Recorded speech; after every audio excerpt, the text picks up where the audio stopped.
creating a whole new cadre of terrorists for a cosmic struggle between good and evil, the vision shared by bin Laden and Bush. The pattern is common.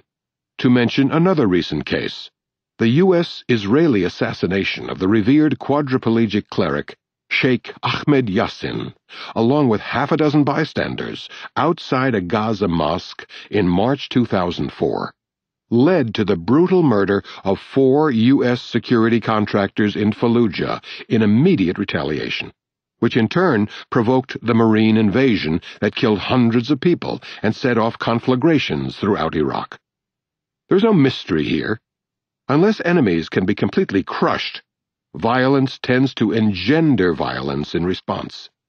A violent and destructive response to terrorism helps the terrorist vanguard mobilize support among the far larger constituency that rejects their methods, but shares much of their resentment and concern, a dynamic as familiar to Western policymakers in the post-World War II era as it was to their imperial predecessors.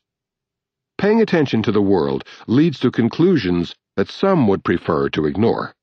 Far better to strike heroic poses about Islamofascism and denounce the excuse-makers who seek to understand the roots of terror and to act to reduce the threat, people who are, in the words of New York Times columnist Thomas Friedman, just one notch less despicable than the terrorists and also deserve to be exposed. The category of such despicable characters is rather large, including the most respected specialists on the topic and U.S. and other intelligence agencies. The stance, not unfamiliar, is another gift to bin Laden. The logic that some prefer to ignore is straightforward, outlined even in the serious journals that tend to support Bush-style aggressive nationalism. If adversaries fear the unbridled use of America's power, they may perceive overwhelming incentives to wield weapons of terror and mass destruction to deter America's offensive tactics of self-defense. Indeed, the history of the myths of empire suggests that a general strategy of preventive war is likely to bring about precisely the outcome that Bush and Rice wish to avert. That is particularly likely when the strategy is joined with a radical transformation of the military, and doctrines calling for first use of nuclear weapons and the right to unilateral use of military power sharply expanded since the Clinton years. Iraq and free world democracy. If we hope to understand the world, it is important that we not allow the recent past to be dispatched to oblivion. The United States and United Kingdom proclaimed the right to invade Iraq because it was developing weapons of mass destruction. That was the single question that justified invading Iraq, the President declared in a March 2003 press conference, a position stressed repeatedly by Blair, Bush, and their associates. Eliminating the threat of Iraq's WMDs was also the sole basis on which Bush received congressional authorization to resort to force. The answer to the single question was given shortly after the invasion, as Washington reluctantly conceded. Scarcely missing a beat, the doctrinal system concocted new pretexts and justifications, which quickly became virtual dogma. The war was inspired by President Bush's noble visions of democracy, shared by his British colleague. Long after the official concession that the original pretexts for invading Iraq were without merit, key politicians continued to reiterate them in high places. In January 2005, Senate Majority Leader Bill Frist justified the invasion of Iraq on the grounds that dangerous weapons proliferation must be stopped. Terrorist organizations must be destroyed.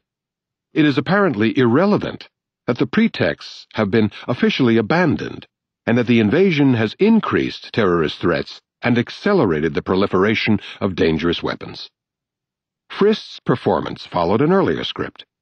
In the most careful review of the documentary record, National Security and Intelligence Analyst John Prados describes the Bush scheme to convince America and the world that war with Iraq was necessary and urgent as a case study in government dishonesty that required patently untrue public statements and egregious manipulation of intelligence.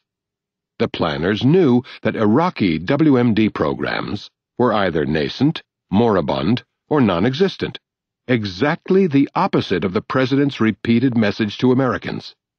To carry out the deception, actual intelligence was consistently distorted, manipulated, and ignored, in service of a particular enterprise under false pretenses, a story with tremendous implications for America in the 21st century, and for the world. Americans have not only been hoodwinked by George Bush's game of three-card Monte, Prados concludes. They have been shamed. Americans do not like to think of themselves as aggressors, but raw aggression is what took place in Iraq. Evidence of deceit continued to accumulate. In May 2005, a series of documents known as the Downing Street Memos were leaked to the Times of London.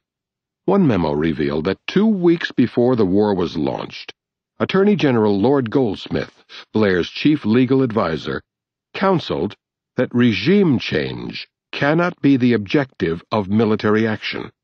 Even if Britain were to limit itself to the announced objective of ending WMD programs, he wrote, "It is for the UN Security Council to assess whether any such breach of those obligations has occurred, not individual states."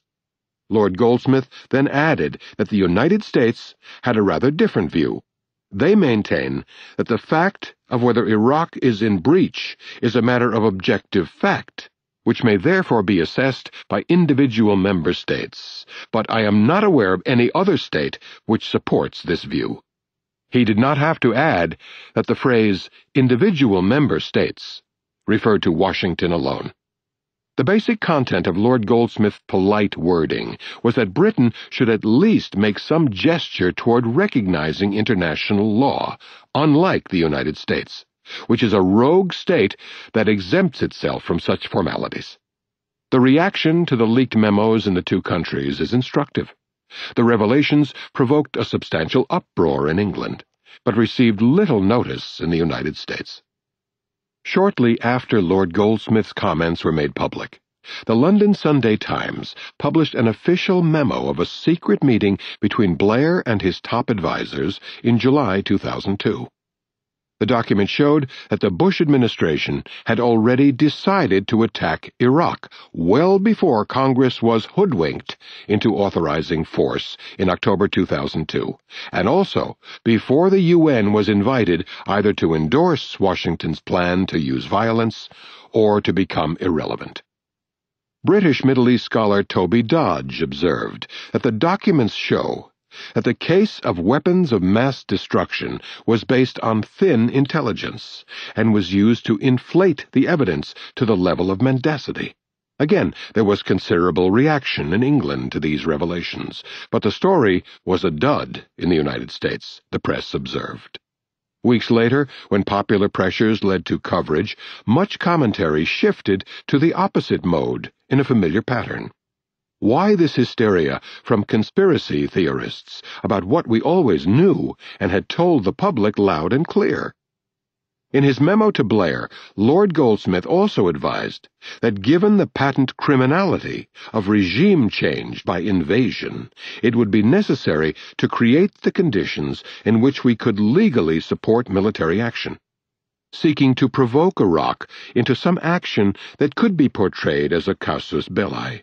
London and Washington renewed their bombing of Iraqi targets in May 2002, with a sharp increase in September 2002.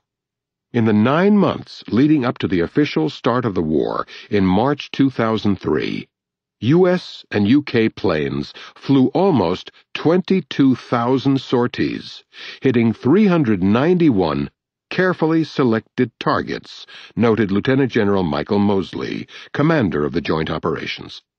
These flights, he explained, laid the foundations for the military conquest by eliminating the need for protracted bombardment of Iraqi positions. Iraq vigorously protested the bombings to the UN, but did not react as London and Washington had hoped. When no